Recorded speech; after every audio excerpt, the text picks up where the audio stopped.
Hey there, welcome back to High Infidelity, the best channel for cheating stories. Like and subscribe to channel for more spicy stories.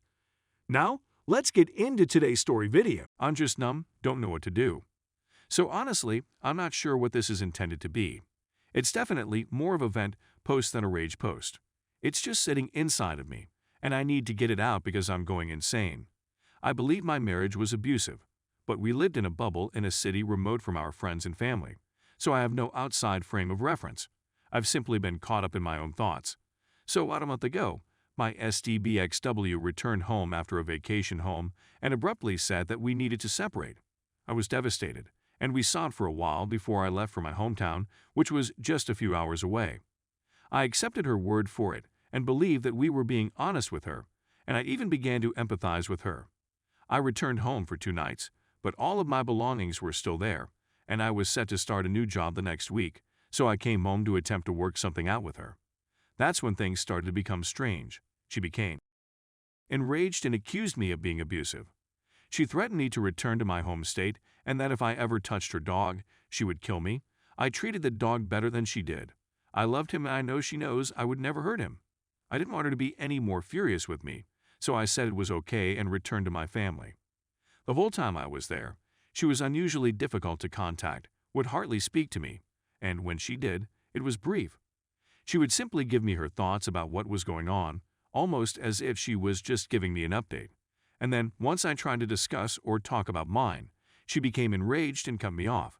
She even threatened me with divorce since she knew how much I cared about it. This went on for approximately 2.5 weeks, with large stretches when I didn't speak to her.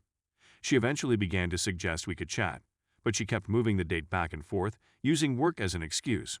It came to the point where I was wasting money trying to give her space, and I had my work start date put out, but it was coming up. So I returned home, but I didn't tell her I was staying in a motel close to our apartment. For a few days, I wanted to give her as much space as possible and not make her feel pressured. On a day when she was at work, I decided I wanted to go into our apartment, with both of our names on the lease. All of my belongings were there, including my work clothes and food. That's when everything went downhill. So as soon as I walked in, I detected a strange cigarette scent, which was strange considering my wife never smoked and was very opposed to it. All of my belongings, well, not all of them, but the ones she believed I should have, were in boxes and totes against the wall. She had completely refurbished the place and removed all traces of me. This is when I realized something was wrong. I did something nefarious. I read her diary, and there it was. For nearly 7 months, she had been cheating on me with her closest friend back in her home state. This notebook described her increasing realization that she was in love with him, and the most recent entry recounted that they had when she was on vacation there lately. It was terrible, particularly since we were in the midst of attempting to expand our relationship, and I had indicated that things like being with someone else may perhaps be all right, as long as she attempted to trust me and had my best interests in mind. It was her idea to open the relationship. I phoned her at work and asked her quietly if anything had occurred while she was at home. I told her it was okay if she cheated on me, since I simply wanted to work with her. Her reaction was a really no, ugh, you're irritating. Nothing occurred because you weren't paying attention, and then I essentially called her out on everything, even reading her own diary to her. She continued attempting to deny it, but ultimately admitted it. I was really in disbelief. I had no clue this guy, who was intending to have my F-gang kid in the next year or two, could do this to me. I took all of my belongings out of the apartment, and when she arrived home from work, it was a disaster. She became enraged and said that I was invading her space by being at home. I informed her that it was literally my house as well, and that if she wanted to leave, the door was right there.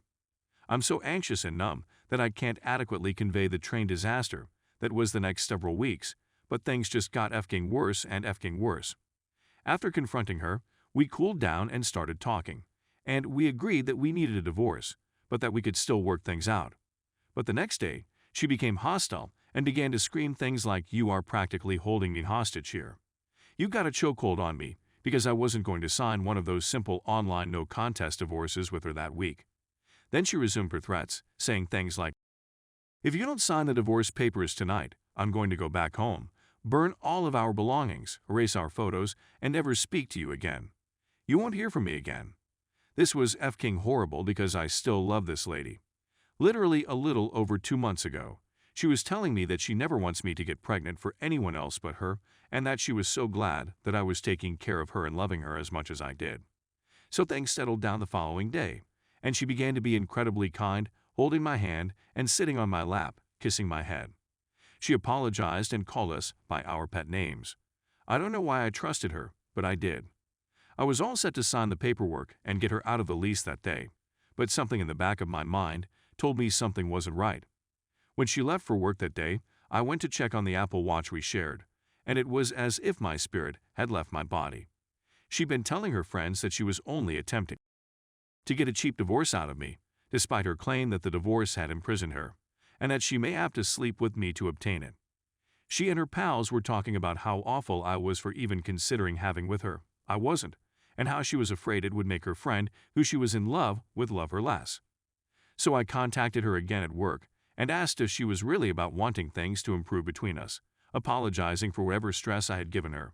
She claimed she was, that she was sorry, that she still wanted to work with me, and that she was being truthful since I found out about the affair via her journal. I burst out laughing and called her out on her nonsense, and then things got much worse. After a night of fighting and shouting, she was back to threatening me with never seeing me again and claiming that she was simply trying to get her divorce and get away from me. So she moved out to live with a coworker, and over the following week we gradually untangled all of our belongings. I pulled her out of the lease, and she paid her portion on our joint credit card. All of this occurred as she threatened to sever contact and burn all of our belongings. She'd openly speak trash about me to her pals through text in front of me, claiming she was doing it. When things were peaceful and we felt like we were working together, she kept bringing up this new man. He had apparently urged her to quit her marriage for him, and he was planned on leaving his engagement for her. He had also been with someone for 6 years. They had moved in together, and they had joint dogs and property. Their families were acquainted. My STBXW told me how she believed this person was her friend, that she could trust him, and that she felt close to him. I began long-distance dating her after just knowing her for a month, so we were partners before we were friends in every manner. She said that if this AP was married to her and she wanted a divorce, he would grant it to her without question.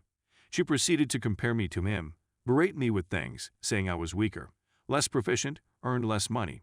Not to be defensive or anything, but it's all stuff I know for a fact is absolutely incorrect, like I'm 6'2" in exercise, and this man is 5'5" and rail thin, for example.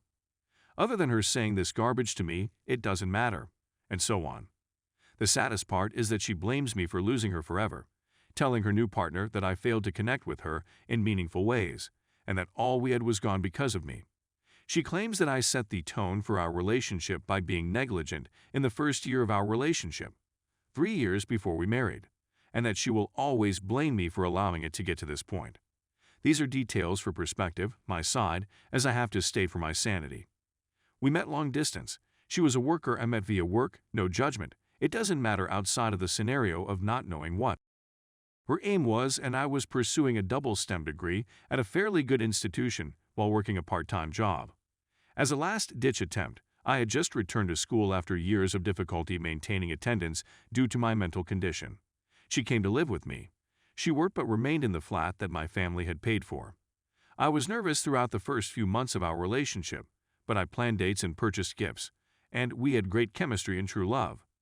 Our mental illness did have an impact on our communication, but it only showed up when we had to deal with life issues, and even then, it improved. We needed money to support her through school when I finished, so I took a gig job that paid twice what a beginning position in my sector did.